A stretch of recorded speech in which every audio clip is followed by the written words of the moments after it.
అందరికీ నమస్తే.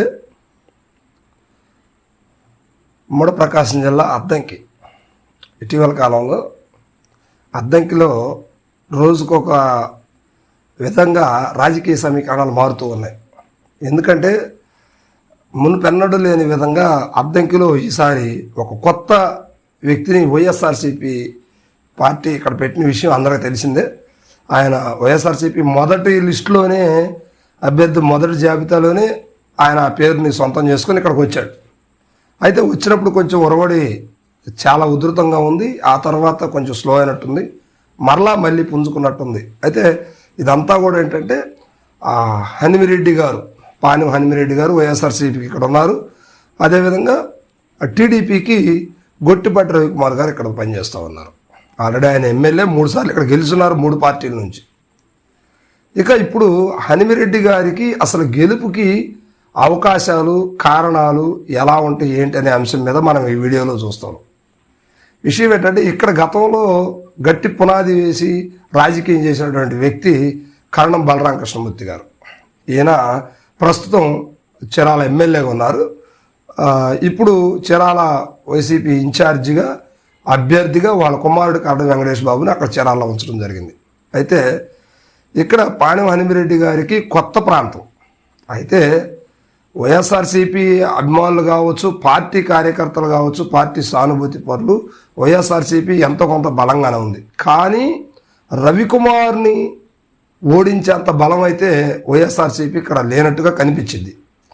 అంటే గ్రౌండ్ రిపోర్ట్లో అలా కనిపిస్తుంది. కానీ ఎలక్షన్ సమయానికి మాత్రం పార్టీ ఏదైనా కూడా రవికుమార్ ఉంటే ప్రత్యర్థి విషయం గల్లంతే అనే కోవలోకి అద్దంకి ప్రాంతం ఆ ఎన్నికల హడావిడి ఆ రేంజ్కి తీసుకెళ్ళిపోయింది.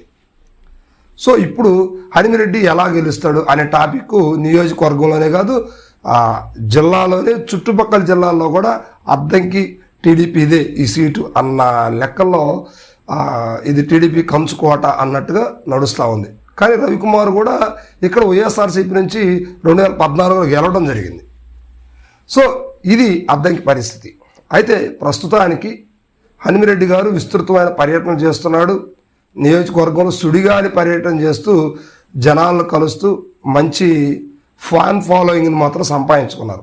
అదేవిధంగా రవికుమార్ కూడా పాత వ్యక్తి కనుక ఇక్కడ ఈ వ్యవహారం ఇంచుమించు కూడా మొత్తం తెలిసినటువంటి వ్యక్తి గొట్టిపాటి రవికుమార్ కనుక ఆయనకు కూడా ఇది కొట్టిన పిండి లాంటిది.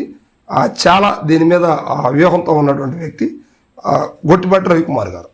ఇక ఇప్పుడు ఇక్కడ హనుమిరెడ్డి గారికి కొన్ని పత్రికలు కావచ్చు, కొన్ని టీవీ ఛానల్స్ కావచ్చు, కత్తి మీద స్వాము ఈయన గెలవడు ఓడిపోతాడని కొన్ని సందర్భాలు నడుస్తూ ఉన్నాయి. సరే, దీన్ని బేస్ చేసుకొని కావచ్చు, లేకపోతే ప్రత్యేకంగా కావచ్చు, ఏది ఏమైనప్పటికీ ఏం జరుగుతుందంటే కరణం బలరామ కృష్ణమూర్తి గారిని హనుమిరెడ్డి గారు పదే కలవటం, ఆయన ఇక్కడికి రావటం అనేది ఈ మధ్య కాలంలో బాగా జరుగుతుంది.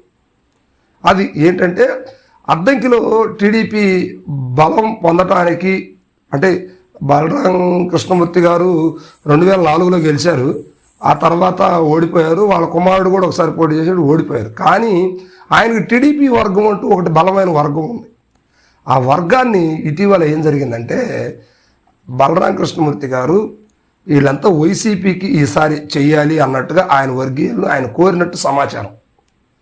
అది ఎంతవరకు నిజం అబద్ధం అనేది తెలియదు, కానీ వాస్తవానికి మాత్రం ఇది జరిగిందనేది మాత్రం చర్చ అయితే బాగా జరుగుతుంది. చీరాల నుంచి ఈ విషయాలు జరుగుతున్నట్టు సమాచారం. ఇప్పుడు కరణం బలరామ కృష్ణమూర్తి గారు కానీ వ్యూహం రచించి రవికుమార్ని ఏదో విధంగా ఓడించగలగడానికి ఆయన గట్టి ప్రయత్నం చేస్తే మాత్రం ఖచ్చితంగా హనుమిరెడ్డి గారు విన్ అయితే తీరుతారు ఇక్కడ. అంటే బలరాం గారు చేయకపోయినప్పటికీ వైఎస్ఆర్సీపీ ఓట్ బ్యాంక్ బలంగానే ఉంది. కానీ హనుమిరెడ్డి గారు కొత్త కనుక బలరాం గారి హవా అనేది కొంచెం చూపించాలంటే ఖచ్చితంగా కరణం బలరామ కృష్ణమూర్తి హెల్ప్ అనేది తీసుకోవాలి. ఆయన ద్వారా ఇక్కడ కార్యక్రమం అనేది చేస్తే వైఎస్ఆర్సీపీకి రెట్టింపు ఉత్సాహం అనేది ఉంటుంది అనేది మాత్రం పార్టీ శ్రేణుల్లో కనిపిస్తూ ఉంది. ఇప్పుడు కరణం బలరామ కృష్ణమూర్తి గారు అద్దంకిలో ఉన్న టీడీపీ కార్యకర్తలతోటి ఆయనకి ఎవరైతే చాలా దగ్గరగా ఉంటారో వారందరితోటి కూడా చర్చా సమీక్షలు నిర్వహించారనేది సమాచారం. ఈ చర్చా వేదికల్లో వైఎస్ఆర్సీపీకి మీరు తప్పనిసరిగా ఓటు చేయాలి ఈసారికి. ఎందుకంటే గతంలో రవికుమార్కి 3 సార్లు చేసినా కూడా అభివృద్ధి ఏమి లేదు కనుక, నేను వైఎస్ఆర్సీపీలో ఉన్నాను కనుక అద్దంకి అభివృద్ధికి నేను చీరాల్లో ఉన్నప్పటికీ అద్దంకి నా సొంత నియోజకవర్గం లాంటిది కనుక నేను ఖచ్చితంగా సహాయం చేస్తాను. నా నా నా వంతు సహాయ సహకారాలు వైఎస్ఆర్సీపీ అధిష్టానం నుంచి ఎప్పుడు అద్దంకి ఉంటుంది అని చెప్పి టీడీపీ వారిని మొబిలైజ్ చేసి ఆ వైఎస్ఆర్సీపీకి ఓటు చేయమన్నట్టుగా సమాచారం అయితే ఉంది. ఇది కానీ జరిగితే 100% అనిమిరెడ్డి గారు ఇక్కడ గెలవడానికి అవకాశం ఉంది. మరి ఓటర్స్ అయితే మాత్రం వైఎస్ఆర్సీపీకి బాగానే ఉంది, కానీ ప్రత్యర్థి రవికుమార్ ఆయన కొట్టడం అనేది అంత ఆషామాషి విషయం అయితే కాదు. సో దీన్ని దృష్టిలో పెట్టుకొని అనిమిరెడ్డి గారు గట్టి ప్రయత్నమే చేస్తున్నాడని సమాచారం.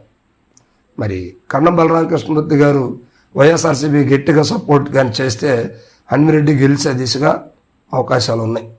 మరి అనిమిరెడ్డి గారికి ఎంతవరకు కరణం బలరాం గారి సపోర్ట్ అనేది ఉపయోగపడుతుంది, గెలుపుకి ఎంతవరకు ఆయన సహకరిస్తారనేది కూడా కొంచెం వెయిట్ చేయాల్సిన పరిస్థితి.